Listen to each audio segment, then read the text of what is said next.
Hello viewers, welcome. Paschimbanga রাজ্য সরকারি কর্মচারীদের ডিএডি এই মুহূর্তে খুবই গুরুত্বপূর্ণ একটি আপডেট উঠে এসেছে। সেই আপডেট আমি আপনাদের সাথে শেয়ার করছি। আপনি যদি পশ্চিমবঙ্গের একজন রাজ্য সরকারি কর্মচারী হয়ে থাকেন, ভিডিওটি আপনার জন্য হতে চলেছে খুবই ইনফরমেটিভ। ভিডিওটি মাঝে থেকে কোথাও এক সেকেন্ডে স্কিপ না করে প্রথম থেকে শেষ পর্যন্ত অবশ্যই দেখুন। চ্যানেলে ফার্স্ট টাইম হতে গেলে অবশ্যই চ্যানেলটিকে সাবস্ক্রাইব করে নোটিফিকেশন বেলটি অন করে রাখুন এরকম লেটেস্ট ডিএ সংক্রান্ত খবর সবার আগে পাওয়ার জন্য। আর অলরেডি যারা চ্যানেলটিকে সাবস্ক্রাইব করে রেখেছেন তাদেরকে জানাই অসংখ্য ধন্যবাদ। তো বন্ধুরা, পশ্চিমবঙ্গ রাজ্য সরকারি কর্মচারীদের বকেয়া ডিএ নিয়ে কি আপডেট উঠে এসেছে চলুন দেখে নেওয়া যাক। বিধানসভা নির্বাচনের আগে ডিএ ইস্যুতে সিদ্ধান্ত নেবে নবান্ন, ভাগ্য খুলছে বাংলার সরকারি কর্মীদের। আদৌ কি কেন্দ্রীয় হারে মহার্ঘ ভাতা পাবেন রাজ্য সরকারি কর্মচারীরা? করা নাড়ছে ভোট, তার আগে বকেয়া ডিএ, বেতন কমিশন, শূন্যপদে নিয়োগ সহ একাধিক দাবিতে রাজ্য সরকারের উপর ক্রমাগত চাপ বাড়াচ্ছে রাজ্য সরকারি কর্মীরা। নবান্ন এবার বড় পদক্ষেপ কি নেবে?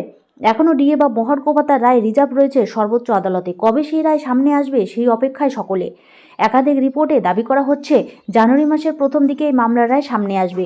সত্যি কি তাই? কেটে গিয়েছে আরও গোটা একটা বছর, 2025 পেরিয়ে 2026 সাল। বর্তমানে প্রত্যেক রাজ্য সরকারি কর্মীর নজর সুপ্রিম কোর্টের দিকে। আদৌ কি কেন্দ্রীয় হারে মহার্ঘ ভাতা পাবেন রাজ্য সরকারি কর্মচারীরা? কবে মিলবে সেই বহু প্রতীক্ষিত রায়? এরই মধ্যে করা নাড়ছে ভোট, তার আগে বকেয়া ডিএ, বেতন কমিশন, শূন্য পদে নিয়োগ সহ একাধিক দাবিতে রাজ্য সরকারের উপর ক্রমাগত চাপ বাড়াচ্ছে রাজ্য সরকারি কর্মচারীরা। সম্প্রতি এ নিয়ে রাজ্যপাল সিবি আনন্দ বোসের হস্তক্ষেপ দাবি করেছে সংগ্রামী যৌথ মঞ্চ।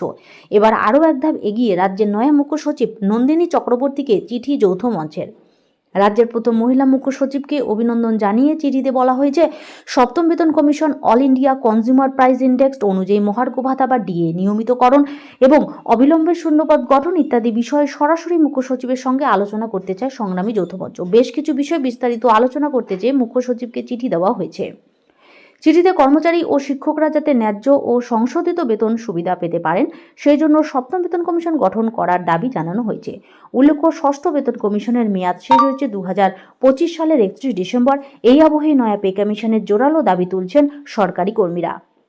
চিঠিতে বলা হয়েছে, সুপারিশের দ্বিতীয় অংশ অবিলম্বে বাস্তবায়ন করা যায় এখনও বিচারাধীন এবং এর ফলে কর্মীদের মনোবল ক্ষুণ্ণ হচ্ছে। সকল যোগ্য চুক্তিভিত্তিক কর্মচারীদের নিয়মিতকরণ করার দাবিও তোলা হয়েছে।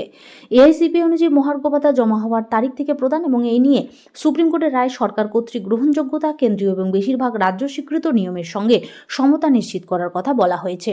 এর আগে রাজ্যপালকে চিঠি দিয়ে সংগঠনের তরফে ভাস্কর ঘোষ জানিয়েছিলেন তারা কথাবার্তা আলোচনার মাধ্যমে সমস্যার সমাধান চান। কিন্তু সরকার 27শে জানুয়ারির সমাবেশের পরও কোনো ইতিবাচক পদক্ষেপ না নিলে ফেব্রুয়ারিতে নবান্ন অভিযান, তারপরও দাবি না মানা হলে রাজ্য জুড়ে সমস্ত সরকারি ক্ষেত্রে লাগাতার ধর্মঘটের হুঁশিয়ারি দিয়েছেন তিনি। নির্ধারিত সময়ের মধ্যে মতামত উপস্থাপনের সুযোগ দেওয়া হলে তারা কৃতজ্ঞ থাকবেন বলেও জানান। সাথে সাথেই তিনি আরও বলেন, মুখ্য সচিবের কাছ থেকে এই বিষয়ে ইতিবাচক সাড়া পাওয়ার আশা রাখছি, তবে তা যদি না পাওয়া যায় তাহলে আমাদের পরিকল্পনা মতোই আমরা পথে নামব।